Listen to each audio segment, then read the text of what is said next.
Hello friends, and welcome to History Chronicles.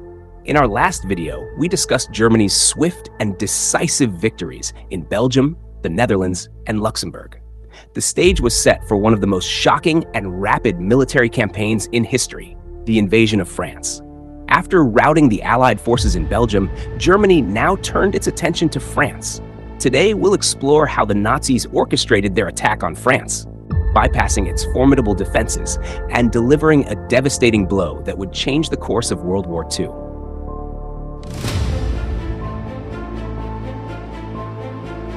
A fragile French defense, overconfidence in the Maginot Line. France, having witnessed the fall of its neighbors, believed it was prepared for Germany's onslaught. The French had put great faith in the Maginot Line, a series of heavily fortified defenses along its eastern border.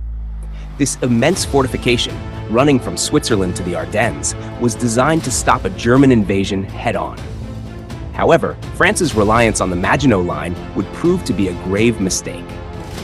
French military planners, haunted by the trench warfare of World War I, expected Germany to launch a direct assault similar to the one they had faced in the previous war.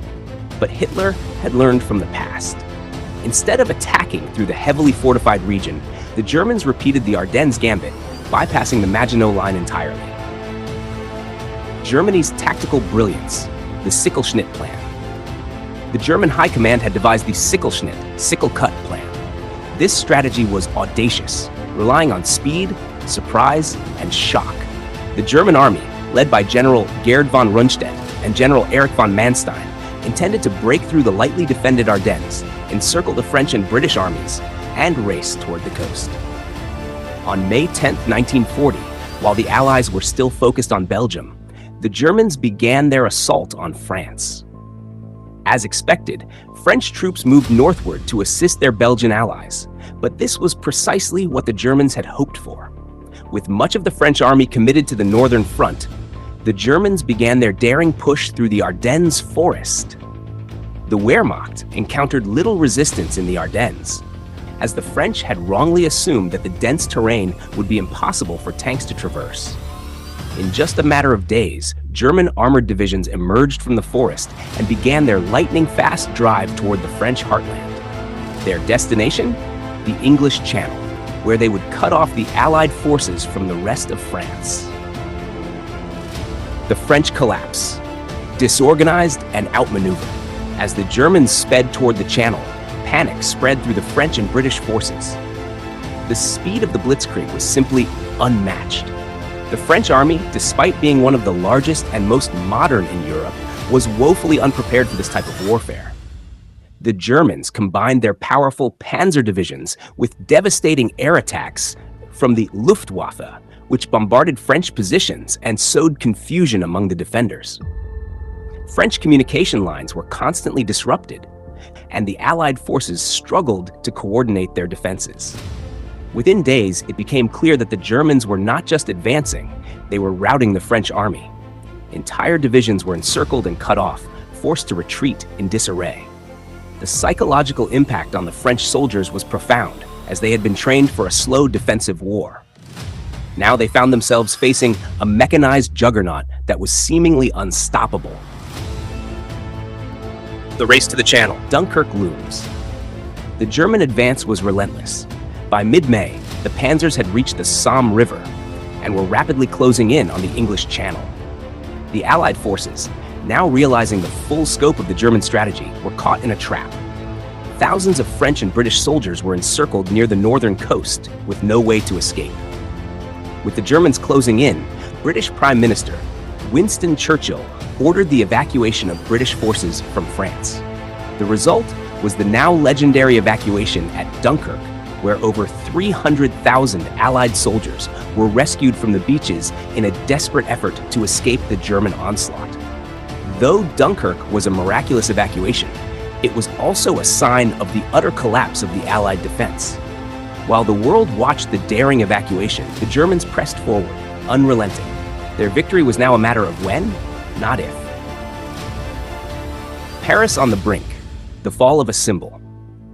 With the northern front collapsing, the Germans now set their sights on Paris, the heart of France. The French government, realizing the city was indefensible, declared Paris an open city in a bid to spare it from destruction. On June 14, 1940, German troops marched into Paris without resistance. The City of Light had fallen to the Nazis. For the French, the fall of Paris was more than a military defeat. It was a symbolic loss that shattered the nation's spirit. The French government fled south, first to Tours and then to Bordeaux, as the Germans continued their advance across the country. French surrender. A nation crumbles. By mid-June, France's military situation was beyond recovery. The German Blitzkrieg had overwhelmed the French forces, and with British forces now evacuated, there was little hope left.